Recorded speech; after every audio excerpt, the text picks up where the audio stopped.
C'est le tour des arts à Sutton et les environs.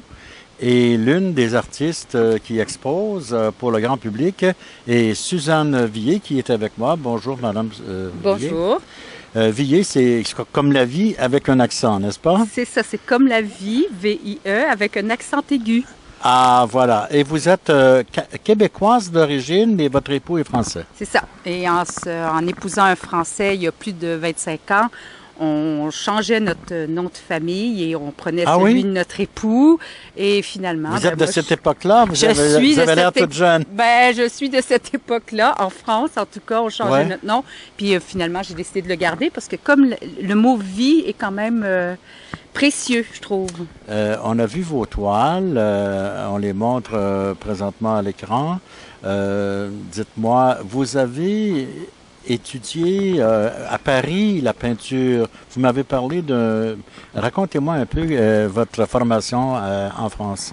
Alors, pendant 4 ans, j'ai étudié au Carrousel du Louvre avec une professeure, Laurence Janet, et qui était une professeure des Beaux-Arts et qui avait une approche assez particulière d'enseigner les techniques de peinture acrylique.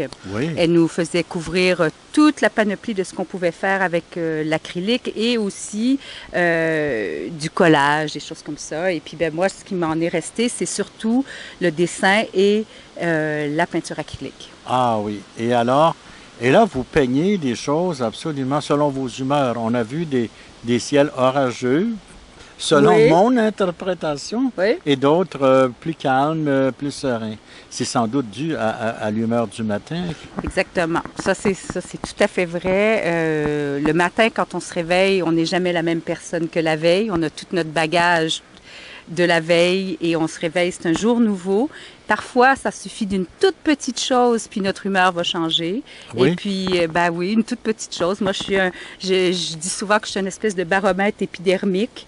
Je suis la température, ça monte, ça descend. Et puis, cette année, j'ai fait des ciels, puis mes ciels sont aussi changeants que mon humeur.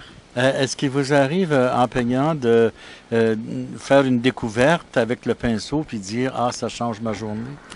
J'essaie de garder ça toujours dans cet esprit-là de changement, d'ouverture. Souvent, régulièrement, à chaque année, je suis des ateliers de créativité pour surtout pas perdre ce fil où je pourrais changer de voix ou quoi que ce soit, parce que je trouve que c'est très important de se laisser toujours ouvert à la découverte, à l'inconnu, et puis d'un tout petit geste en amène un autre. Quand je travaille, je suis très, très près de ma toile pour surtout pas me regarder et me juger parce que c'est un peu une espèce de psychanalyse naïve pour moi que de faire de la peinture. Du coup, chaque geste m'en amène à un autre et puis c'est comme un fil continu, comme une écriture finalement. Pour moi, la peinture est comme une écriture. En terminant, vous me disiez un peu plus tôt dans la journée qu'une fois une toile terminée, elle ne vous appartient plus. Non, ça c'est... Et moi, j'ai pas pu m'empêcher de faire la comparaison avec un écrivain qui dit, quand le livre est publié, il appartient au public. Exactement. La toile, pour moi, quand elle est faite, j'ai dit ce que j'avais à dire et donc la toile ne m'appartient plus. J'ai envoyé mes mots dans l'univers, mes couleurs dans l'univers, puis ça y est, c'est fini. Ça appartient à l'univers. Ça appartient à l'univers, exactement. C'est bonne parole. Merci beaucoup, Suzanne Villers. Merci beaucoup. Au revoir.